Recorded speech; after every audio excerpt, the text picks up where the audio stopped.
तो जैसे ही मैंने आपके सामने लिखा बहुपद, तो आपके दिमाग में पहला क्वेश्चन ये उठता है कि बहुपद किसे कहते हैं, और दूसरा क्वेश्चन ये उठता है कि बहुपद कितने प्रकार के होते हैं। तो ध्यान से आप मेरी बात समझिए। बहुपद को समझने के लिए सबसे पहले हम राशियाँ समझेंगे। यदि कोई भी व्यक्ति पूछता है कि मैथ में राशि कितनी प्रकार की होती है, तो बताइएगा कि राशियाँ 2 प्रकार की होती हैं। नंबर 1 आपका होता है चर राशि। नंबर 1 आपका क्या होता है? चर राशि। दूसरा आपका जो होता है वह अचर राशि होता है।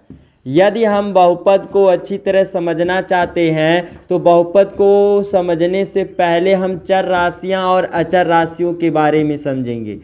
जैसे ही मैंने आपके सामने लिखा चर राशि और जैसे ही मैंने सामने लिखा अचर राशि, फिर आपके दिमाग में क्वेश्चन उठा होगा कि चर राशि किसे कहते हैं और अचर राशि किसे कहते हैं। तो चर राशि का परिभाषा समझिए, वे राशियां जिनका मान सदैव बदलता रहता है।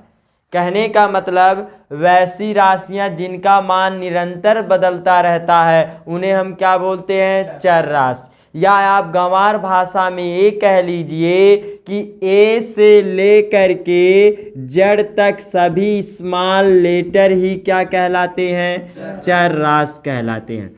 कहीं भी यदि अंग्रेजी वर्णमाला का स्मॉल लेटर हमें लिखा हुआ मिल गया, तो वह क्या कहलाएगा? चर राशि कहलाएगा। दूसरा है आपका अचर राशि। अचर राशि का मतलब वे राशियां जिनका मान फिक्स रहता है। फिक्स के मान रहने का मतलब ये है कि वह आपका मान कभी बदलता नहीं है। जैसे आपका 1 हो गया, क्या 1 से 2 हो जाएगा? नहीं। तो वे राशियां जिनका मान बदलता नहीं है, उन्हें हम क्या बोलते हैं? अचर राशि। अब इसको सरल भाषा में आप अचर राशि को कैसे बताएंगे कि गिनती की सभी संख्याओं तथा नियतांकों को हम क्या बोलते हैं? अचर राशि बोलते हैं। गिनती की सभी संख्याओं तथा सभी नियतांकों को हम क्या बोलेंगे? अचर राशि। नियतांक का मतलब जैसे आप लोगों ने पढ़ा था पाई। पाई एक क्या है? नियतांक है, जिसका मान 22/7 या कहीं 3.14 लिया जाता है। तो इतनी बात समझ में आई। हमने क्या समझा? चर राशि समझा, अचर राशि समझा। गंवार भाषा वाली ही परिभाषा आप याद रखिएगा कि ए से लेकर के जेड तक सभी स्मॉल लेटर क्या कहलाएंगे? चर राशि। अचर राशि का मतलब गिनती की सभी संख्याओं तथा नियतांकों को हम क्या बोलेंगे? अचर राशि बोलेंगे। अब दूसरा आपका आता है पद। अब कोई व्यक्ति कहता है कि पद किसे कहते हैं। जैसे यदि कोई हमारा बहुपद है और उस बहुपद में हमें पता करना है कि कितने पद हैं, तो हम कैसे बताएंगे? तो ध्यान दीजिएगा, प्लस माइनस की संख्याओं को, प्लस माइनस चिन्हों की संख्या को ही क्या बोला जाता है? पद बोला जाता है। कहने का मतलब ये है कि यदि कोई बहुपद लिखा गया है, उस बहुपद में जितने ही प्लस माइनस होंगे उतने ही क्या कहलाएंगे? पद कहलाएंगे। इतनी बात क्लियर हो गई। हमने समझा चर राशि, अचर राशि समझा, पद समझा। अब इसके बाद आपका आता है बहुपद। अब देखिए बहुपद को हम कैसे परिभाषा में बताएंगे कि बहुपद किसे कहते हैं। इसकी आप परिभाषा आप ध्यान से समझिए कि यदि प्रत्येक चर राशि की घात, मतलब प्रत्येक को देखना, प्रत्येक का मतलब जितने भी चर राशि आएंगी उनकी घात 1 हो या 1 से अधिक हो, 1 हो या 1 से क्या हो? अधिक हो, उन्हें हम क्या बोलेंगे? बहुपद बोलेंगे। कहने का मतलब ये है कि यदि प्रत्येक चर राशि की घात 1 हो या 1 से अधिक हो, उन्हें हम क्या बोलेंगे? बहुपद। यदि 1 से कम हो गया तो उन्हें हम क्या बोलेंगे? बहुपद नहीं है। अब आप ध्यान दीजिए इसको आप समझने से पहले एक हो या एक का लॉजिक के पहले का हम कुछ बात बता देना चाहते हैं। जैसे यदि हमारा कहीं भी कोई चर राशि हमारा करड़ी में आ जाता है तो आप जानते हैं कि करड़ी का मतलब होता है वर्गमूल, और वर्गमूल का यदि घात में मान हमें निकालना हो तो घात में जो होता है वह 1/2 होता है। कहने का मतलब यदि कहीं करड़ी आ जाएगा और जैसे x है, अब x के ऊपर हमें मालूम ही नहीं है कि कितनी घात है, तो करड़ी का घात में मान कितना होता है 1/2 होता है। यदि दुनिया का कोई चर राशि लिखा गया है और उसके ऊपर कोई भी घात ना लिखी गई हो तो हमेशा कितनी घात छिपी रहती है 1, क्योंकि प्रत्येक व्यक्तियों की चुर्की कितनी होती है 1 ही होती है। चाहे वह लेडीज ले ली जाए चाहे वह जेंट्स लिया जाए तो 1 ही चोटी होती है। तो देखो चोटी का मतलब कहाँ, व्यक्ति की कहाँ होती है, ऊपर होती है। तो यहाँ भी क्या है, चुर्की इनकी ऊपर ही है। तो हम ये भी लॉजिक निकाल सकते हैं कि यदि कोई हमारा चर लिखा गया है और उसके ऊपर कुछ भी घात नहीं लिखी गई है तो वह क्या घात छिपा रहेगा 1 छिपा रहेगा। इतनी बात क्लियर हो गई। अब आप ध्यान दीजिए, यदि कहीं भी हमारा चर राशि बटे में आ जाए, चर राशि किस में आ जाए, बटे में, तो आप सर्वप्रथम आप जानते हैं कि बहुपद कभी हर में नहीं रह सकता चर राशि, तो हम उसको हर से कहाँ ले जाएंगे, अंश में ले जाएंगे। कहाँ ले जाएंगे, अंश में ले जाएंगे। जैसे ए आपका मान लो किसी चुड़ैल का मान लो ए सुपुत्र है। अब ये सुपुत्र बहुत ज़्यादा शोरगुल मचाते हैं, अब ये मतलब चुप नहीं रहते हैं। तो हमने क्या किया, इनकी टांग पकड़ करके क्या कर दिया, ऊपर कर दिया। जब मैं इनकी टांग को ऊपर करूँगा तो ये क्या हो जाएगा, इनका सिर नीचे हो जाएगा और पैर कहाँ हो जाएगा, ऊपर हो जाएगा। तो और एक चिल्लाएंगे। अब इससे भी नहीं शांत होंगे तो 4-5 लाफा मारेंगे तो ये शांत होंगे। तो कहने का मतलब ये है कि यदि कोई शरारती बच्चा है वह अपनी जिद से नहीं बाज आता है तो हम इसकी क्या करेंगे, उल्टा कर देंगे। तो जब भी हम किसी अवयव को उल्टा करते हैं तो हम देखते हैं कि उसके सिरे बदल जाते हैं, अर्थात ऊपर वाला नीचे हो जाता है, नीचे वाला कहाँ होता है। तो कहने का मतलब ये है, इससे कॉन्सेप्ट ये निकल के आता है कि कभी भी यदि हमारा बटे में चर राशि आ जाएगी तो हम उस चर राशि को बटे में हटा सकते हैं, कि बटा गायब कर सकते हैं। कैसे, आप हमेशा एक बात याद रखना कि यदि किसी भी अवयव को हर से अंश बनाया जाए या अंश से हर बनाया जाए तो घात का चिन्ह विपरीत होता है। घात का चिन्ह क्या होता है, तो पहले पता करो कि इस x पे क्या कुछ भी घात लिखी गई है। घात का मतलब उस अवयव के ऊपर कोई संख्या लिखी गई है। तो देखो x चर राशि के ऊपर कोई संख्या लिखी गई, देखो यहाँ लिखी ही नहीं गई है। घात का मतलब आप एक प्रकार की चुर्की उनकी समझ लीजिए। तो क्या x की चुर्की दिखाई दे रही है, तो मैं जानता हूं कि प्रत्येक की चुर्की कितनी छिपी रहती है, 1 छिपी रहती है। तो यदि मैं इसको ऊपर ले जाऊंगा तो इसके आगे कुछ भी चिन्ह नहीं है, तो कैसा चिन्ह है, प्लस। तो ऊपर जाएगा तो वह अवयव गुणे में जाएगा और चिन्ह इसका क्या हो जाएगा, प्लस से। अब 1 का गुणा किसी भी संख्या में करेंगे तो उसका मान में क्या परिवर्तन होता है। अब देखो -1 क्या है, 1 से कम हो गया। माइनस का मतलब कर्जदार दर्शाता है, तो 1 से कम हो गया, क्या 1/x बहुपद कहलाएगा। तो कहने का मतलब ये है कि यदि कभी भी हमारा बटे में चर राशि आ जाएगा तो उसको हम नीचे से कहाँ ले जाएंगे, ऊपर ले जाएंगे। और जैसे ही नीचे से ऊपर ले जाएंगे तो वह अवयव किस में जाएगा, गुणे में जाएगा और घात का चिन्ह क्या हो जाएगा, विपरीत हो जाएगा। इतना कॉन्सेप्ट आपका समझ में आया। तो ये बहुपद की परिभाषा हो गई कि यदि प्रत्येक चर राशि की घात 1 हो या 1 से अधिक हो उन्हें हम क्या बोलेंगे, बहुपद बोलेंगे। अचर का मतलब गिनती की सभी संख्याओं तथा नियतांकों को क्या बोलते हैं, अचर। चर किसे कहते हैं, ए से लेकर के जेड तक सभी स्मॉल लेटर क्या कहलाते हैं, चर राशि कहलाते हैं। करड़ी का घात में मान कितना होता है, 1/2 होता है। और 1/2 जो होता है उसका जब मान निकाला जाएगा तो 1/2 का मतलब आधा। जैसे मैथ वाले गाली देते हैं कि तुम्हारा दिमाग हाफ है, हाफ का मतलब क्या है? 1/2। वो गाली दे रहा है कि आप पागल हैं। तो अब देखिए इनका जो दिया गया है आपका पहला सवाल आपका 2.1 की प्रश्नावली का दिया गया है। कह रहा है कथन में निम्नलिखित व्यंजकों में कौन कौन एक चर में बहुपद है। किसमें पूछा? एक चर में। ये देखो इसका कहने का तात्पर्य क्या है कि एक चर में कौन कौन बहुपद है, हमें ये निकालना है। तो एक चर में बहुपद का मतलब ये है कि मैं सर्वप्रथम देखूंगा कि वह बहुपद है कि नहीं। और एक चर का मतलब उसमें अधिकतम चर कितनी होनी चाहिए? एक ही होनी चाहिए। उसमें अधिकतम चर कितने होने चाहिए? तब वह एक चर में बहुपद कहलाएगा। फिर कह रहा और कौन कौन नहीं है, कारण के साथ अपने उत्तर दीजिए। तो पहला आपका सवाल दिया गया है 2.1 की प्रश्नावली का। कह रहा है 4x² माइनस 3x प्लस 7। अब हमें इसको चेक करना है पहले, क्या ये बहुपद है कि नहीं। तो बहुपद का मैंने परिभाषा बताया कि प्रत्येक चर को देखना है, जितने भी चर आएंगे हम सभी को देखेंगे। तो चर का मतलब क्या? ए से लेके जेड तक स्मॉल लेटर। तो ए से लेके जेड तक मिलाओ, स्मॉल लेटर कौन आ रहा है? यक्स। तो यक्स क्या हो गई? चर राशि हो गई। अब इसको ही घात देखो, क्या एक से अधिक है? एक भी है और एक से अधिक है, तो ये क्या बोला जाएगा?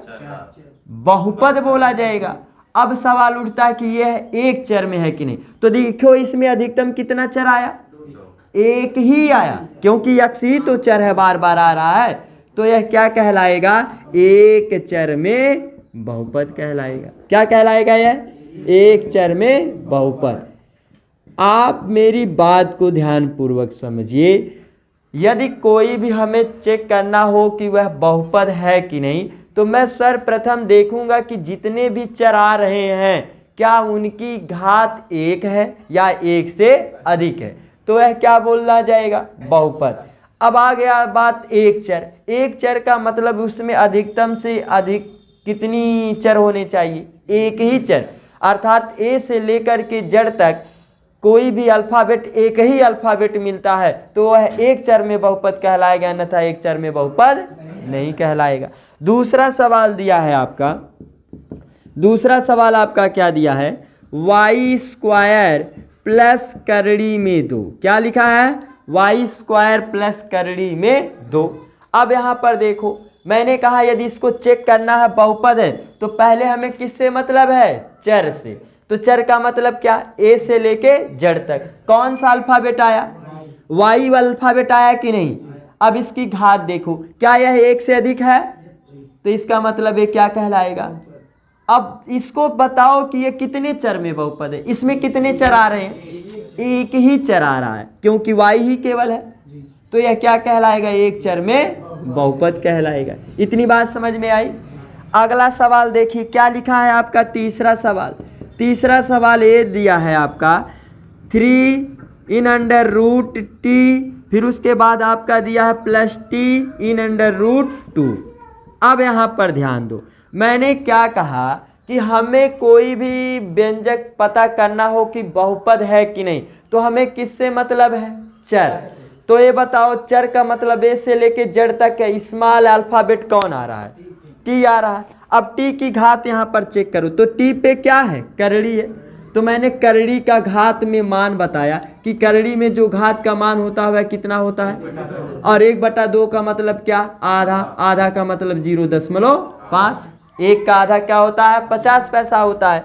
तो उसी प्रकार जब आप लिखेंगे टी के घाते 1/2 और प्लस टी, अब हमें संख्या से मतलब तो है नहीं, केवल किससे मतलब है? टी से मतलब है। तो टी तो बाहर ही है और इसकी घात कितनी छिपी है? 1/2 नहीं, केवल टी की बात। तो मैंने कहा प्रत्येक अवयवों की घात कितनी छिपी रहती है? 1। इस पे कुछ भी घात नहीं तो 1। अब हमें संख्या है तो इसमें हमें घात से मतलब ही नहीं है, आप इसको रहने दीजिए करड़ी में। अब देखो 1/2 क्या हो गया? 1 से कम हो गया। 1/2 का मान जब 2 से हम 1 में भाग देंगे, भाग कितनी बार जाएगी? 0.5। तो यह एक से कम हो गया कि नहीं? तो एक से कम है तो इसका मतलब ये बहुपद नहीं है। क्या ये बहुपद कहलाएगा? नहीं कहलाएगा।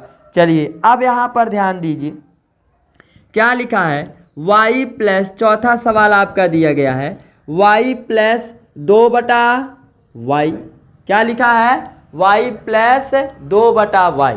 तो मैंने कहा यदि कहीं हमारा चरराश बटे में आ जाएगा तो उसको हर से कहाँ ले जाएंगे? अंश में ले जाएंगे। तो मैंने बताया जब उसको हम हर से अंश में ले जाते हैं तो वह किस में जाता है? गुणे में जाता है ऊपर, और घात का चिन्ह क्या हो जाता है? विपरीत। तो इसकी घात कुछ भी नहीं लिखी गई तो घात हमेशा कितनी छिपी रहती है? अब एक के आगे कुछ भी चिन्ह नहीं तो चिन्ह कैसा?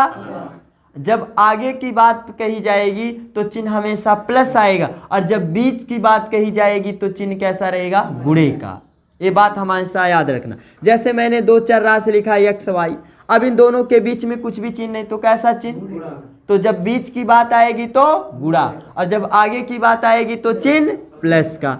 तो ये प्लस वाला ऊपर जाएगा तो क्या हो जाएगा? अब ये देखो माइनस आ गया तो एक से क्या हो गया ये? तो क्या ये बहुपद कहलाएगा? नहीं कहलाएगा बहुपद।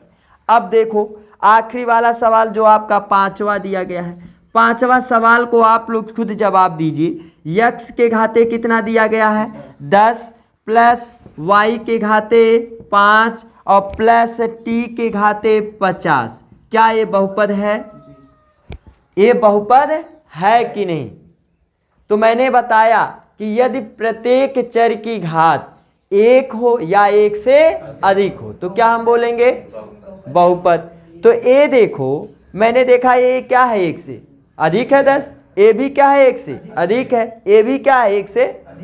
तो ये क्या कहलाएगा? बहुपद। लेकिन क्या यह एक चर में कहलाएगा? एक चर का मतलब अधिकतम अल्फाबेट कितना आना चाहिए था? एक आना चाहिए, लेकिन इसमें अल्फाबेट कितने आ गए?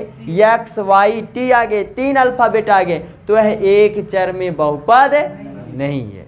इतनी बात समझ में आई? क्या कहीं किसी विद्यार्थी को दिक्कत है?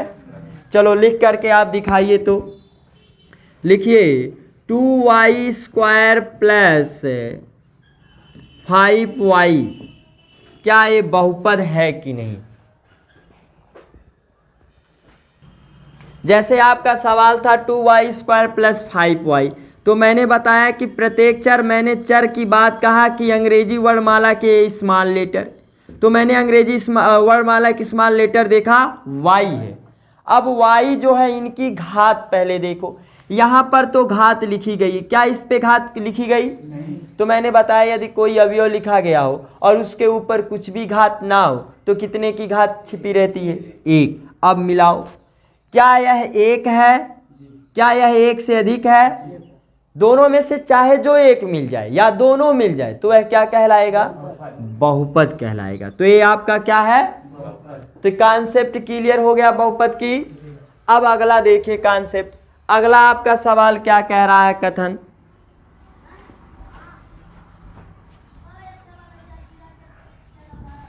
अगला सवाल आपका ये कह रहा है, कह रहा है कि निम्नलिखित में से प्रत्येक में x² का गुणांक निकालिए। क्या निकालिए? x² का गुणांक। अब देखो x² का गुणांक का मतलब क्या है? सर्वप्रथम दिए गए बहुपद में हम देखेंगे कि x² कहाँ लिखा है। गुणांक का मतलब ये होता है कि उसके आगे गिनती वाली संख्या कितनी लिखी गई है। गुणांक का मतलब ये होता है कि उसके आगे गिनती वाली संख्या क्या लिखी गई है, या आप ये समझ लीजिए कि x² के जस्ट आगे गुणनफल में जो रहेगा वही क्या कहलाएगा? x² का गुणांक कहलाएगा। जैसे मैंने कोई मान लिखा, जैसे मैंने लिखा 2x² प्लस 7x लिखा। यदि मैं आप लोगों से कहूँ कि x² का गुणांक, तो गुणांक का मतलब ये होता है कि x² के जस्ट आगे आपका गुणनफल में कौन सी अवयव लिखा गया। तो कौन अवयव है आपका? 2। तो मैंने कहा 2 अवयव हो और उनके बीच में कुछ भी चिन्ह, तो कैसा चिन्ह? तो गुणनफल कहलाया ये। तो ए एक्स स्क्वायर का गुणांक कितना होगा? 2 होगा। देखो एक्स स्क्वायर के जस्ट आगे क्या है, तो एक्स स्क्वायर का गुणांक कितना है? 2 है। कहने का मतलब ये है कि गुणांक का मतलब ये हुआ कि जस्ट उसके आगे गुणनफल में कौन सा अवयव लिखा गया। मान लो कि आपका मैंने लिखा यहाँ पर y प्लस 5, मैंने क्या लिख दिया? अब मैं इसमें पूछूं कि एक्स स्क्वायर का गुणांक कितना है, तो सर्वप्रथम आप ढूंढेंगे कि एक्स स्क्वायर कहाँ लिखा गया है। तो क्या इस बहुपद में कहीं एक्स स्क्वायर है? नहीं है। तो आप जानते हैं कि यदि एक्स स्क्वायर है ही नहीं और उसका हमें गुणांक निकालना है, तो आप जानते हैं कि 0 का गुणा हम किसी भी संख्या में कर दे तो उसका मान क्या आता है? 0 ही आता है। आप 0 का गुणा किसी भी बड़ी से बड़ी संख्या में कर दीजिए, जैसे मैंने 10,000 में कर दिया, तो आएगा कितना? और 0 का मतलब कुछ भी नहीं, इस कारण उसको क्या कर दिया जाता है? हटा दिया जाता है। तो यदि मैं लिख दूं 0x स्क्वायर, क्या इसके मान में परिवर्तन होगा? क्योंकि 0 का गुणा x स्क्वायर में करेंगे तो ये पूरा क्या हो जाएगा? और 0 को हमारा कुछ भी मतलब नहीं होता है, किसी भी अवयव में चाहे 0 को जोड़े चाहे 0 को घटाए, क्या उसके मान में परिवर्तन होता है? कहने का मतलब ये है कि यदि कोई अवयव आपसे पूछ रहा और वह उसमें है ही नहीं, तो हमेशा गुणांक कितना लिया जाएगा? इतनी बात क्लियर हो गई। अब आगे देखो, जैसे यहाँ पर मैंने लिख दिया एक्स स्क्वायर प्लस 2 मैंने लिख दिया। अब मैं पूछूं आप लोगों से कि एक्स स्क्वायर का गुणांक कितना है, तो आपने देखा कि एक्स के स्क्वायर के जस्ट आगे कोई गुणा में है ही नहीं। तो आप जानते हैं कि प्रत्येक संख्याओं का गुणांक कितना छिपा रहता है?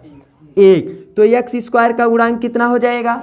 यदि कोई अवयव उसके आगे लिखा ही नहीं गया है तो हमेशा हम कितना गुणांक लेंगे? 1। और है ही नहीं लिखा तो क्या लेंगे? गुणांक 0। इतना कॉन्सेप्ट समझ में आया? तो उसी प्रकार जब इतना कॉन्सेप्ट आपका क्लियर हो गया तो आप लोग दूसरे का पूरा सवाल का आप उत्तर दे सकते हैं। पहला क्या दिया है आपका? 2 plus x square plus x. सवाल में आपसे पूछ रहा है एक्स स्क्वायर, तो दिए गए अवयव में आप देखिए कि एक्स स्क्वायर कहाँ लिखा गया है? यहाँ है। एक्स स्क्वायर के आगे क्या गुणा में कोई संख्या है? तो मैंने कहा जब उसके आगे कुछ भी गुणा में संख्या नहीं रहेगी तो हमेशा गुणांक कितना छिपा रहता है? तो एक्स स्क्वायर का गुणांक कितना है यहाँ पर? 1 है। इतनी बात क्लियर हो गई। अब दूसरे का आप लोग खुद आंसर दीजिएगा। क्या है आपका? 2 minus x square plus x के घाते 3 दिया गया। अब इसमें बताओ एक्स स्क्वायर का गुणांक कितना है? क्योंकि मैंने कहा आप लोग कह रहे हैं -1। अब देखो -1 आपका सही है कि नहीं, यहाँ पर चेक करिए। मैंने क्या कहा? हमें किससे मतलब है? एक्स स्क्वायर से, और बाकी किसी से नहीं मतलब। तो ढूंढते हुए जाओ, एक्स स्क्वायर कहाँ है? मध्य में। अब इसके आगे गिनती वाली संख्या है ही नहीं, तो हमने कहा प्रत्येक संख्याओं का गुणांक कितना छिपा रहता है? 1। तो इसके आगे गुणांक में कौन लिखा है? -1। अब सवाल ये उठता है कि सर अभी अभी आप यहाँ पर चिन्ह नहीं लिए, लेकिन यहाँ पर चिन्ह माइनस आ जा रहा, तो आप माइनस ले रहे, ऐसा क्यों हो रहा है? ध्यान दीजिए, यहाँ पर प्लस चिन्ह इसलिए नहीं लिखा गया क्योंकि एक अवयव के साथ प्लस चिन्ह नहीं लिखा जाता, वह क्या रहता है? छिपा रहता है। इस कारण जब प्लस आएगा तो नहीं लिखा जाएगा, यदि माइनस आएगा उसके आगे तो माइनस लिख दिया जाएगा। इतनी बात क्लियर हो गई। अब तीसरा सवाल देखो। तीसरा सवाल क्या दिया है? π/2 एक्स स्क्वायर प्लस एक्स। अब इसमें बताओ एक्स स्क्वायर का गुणांक कितना है? π/2। क्योंकि मैंने कहा किससे मतलब है? एक्स स्क्वायर से, तो एक्स स्क्वायर यहाँ है। अब इन दोनों के बीच में कुछ भी चिन्ह नहीं, तो कैसा चिन्ह?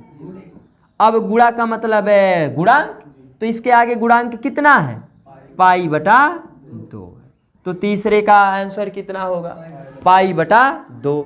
आखिरी वाला देखिए, सबसे आखिरी चौथा सवाल आपका जो दिया है। चौथा सवाल आपका क्या कह रहा है?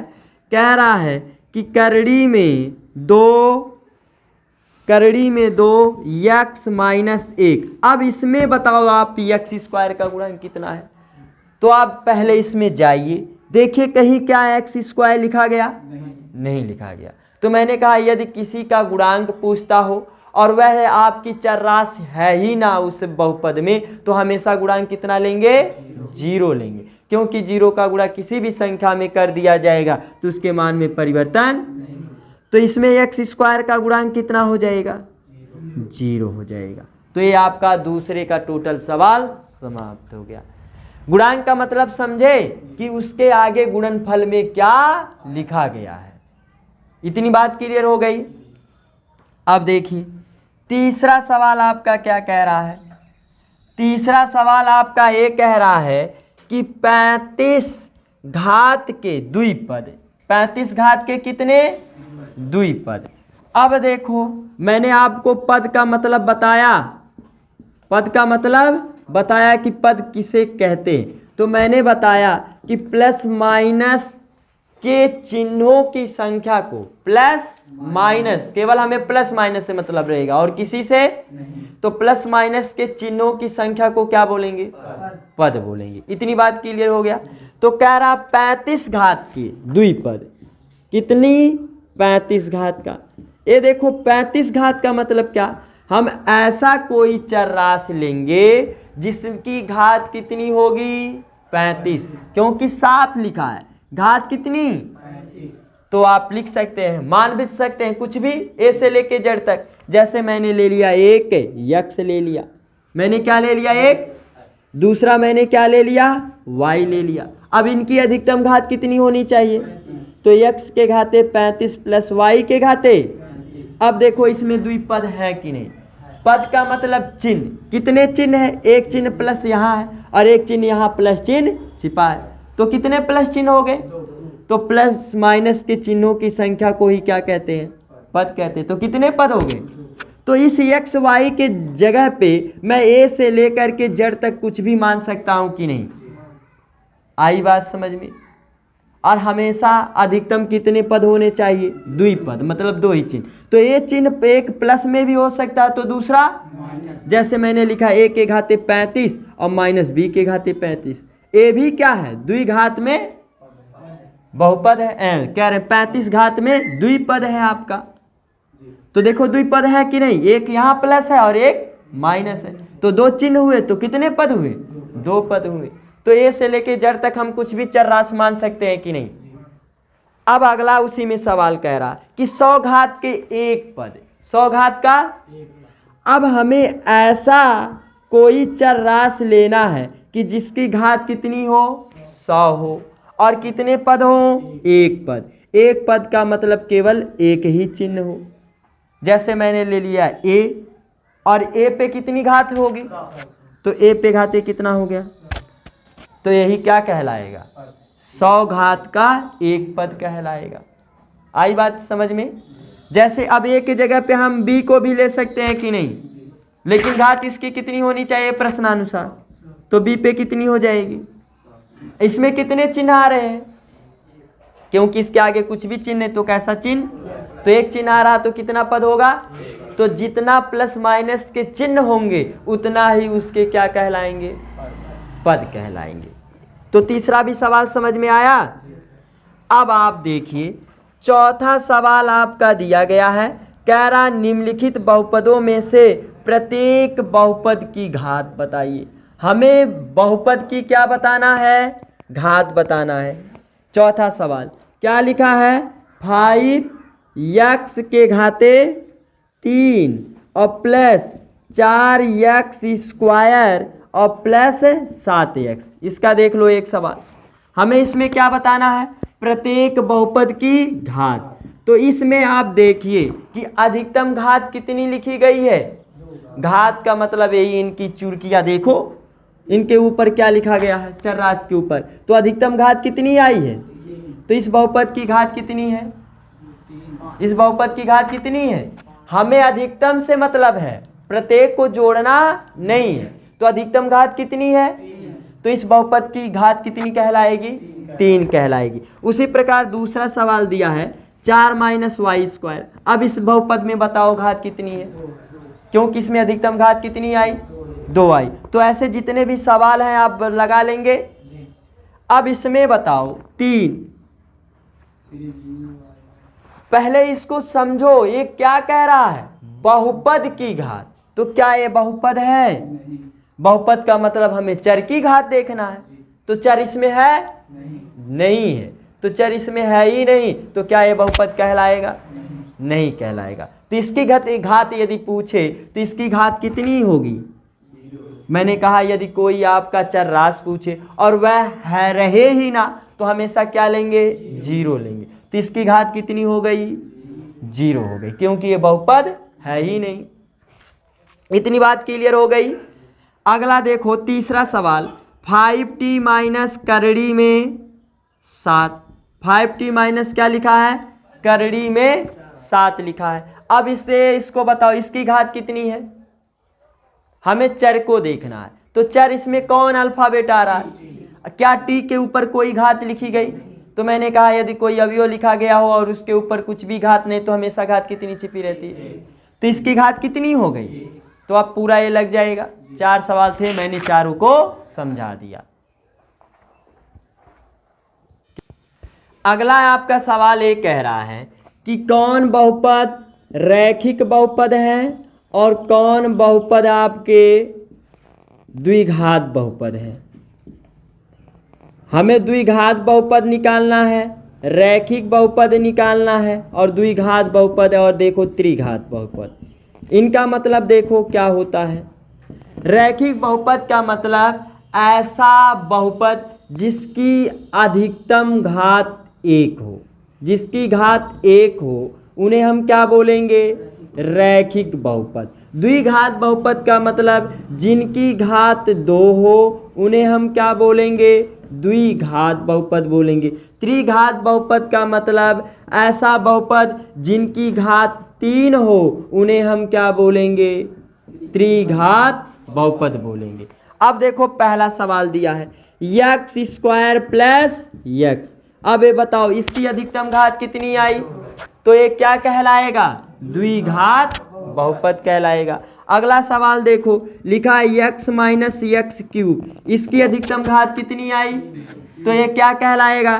त्रिघात बहुपद कहलाएगा। अगला देखो y plus Y square plus 4, इसकी अधिकतम घात कितनी आई? तो ये क्या कहलाएगा? द्विघात बहुपद कहलाएगा। अगला देखो 1 प्लस x दिया गया। अब x पे देखो क्या संख्या लिखी गई? घात। तो हम जानते हैं कि यदि कोई अवयव लिखा गया हो और उसके ऊपर कुछ भी घात ना हो, तो कितने की घात छिपी रहती है? तो जिसकी घात 1 हो उसे हम क्या बोलेंगे? रैखिक बहुपद बोलेंगे। इतना कॉन्सेप्ट क्लियर हो गया। तो प्रत्येक सवाल का अब आप लोग जवाब दे सकते हैं। अब इसमें बताओ r² एक कौन सा बहुपद है? क्योंकि इसकी घात कितनी आई? 2 आई, तो ये क्या कहलाएगा? द्विघात बहुपद। रैखिक बहुपद का मतलब जिसकी अधिकतम घात 1 हो उसे रैखिक बहुपद कहेंगे। द्विघात का मतलब जिसकी घात 2 हो उसे हम क्या बोलेंगे? द्विघात बहुपद। त्रिघात बहुपद का मतलब जिसकी अधिकतम घात कितनी हो? 3 हो, 3 से अधिक ना हो, तो उन्हें हम क्या बोलेंगे? त्रिघात बहुपद। तो ये बहुपद के प्रकार होते हैं। तो कॉन्सेप्ट क्लियर हो गया। पूरा ये आपकी प्रश्नावली समाप्त।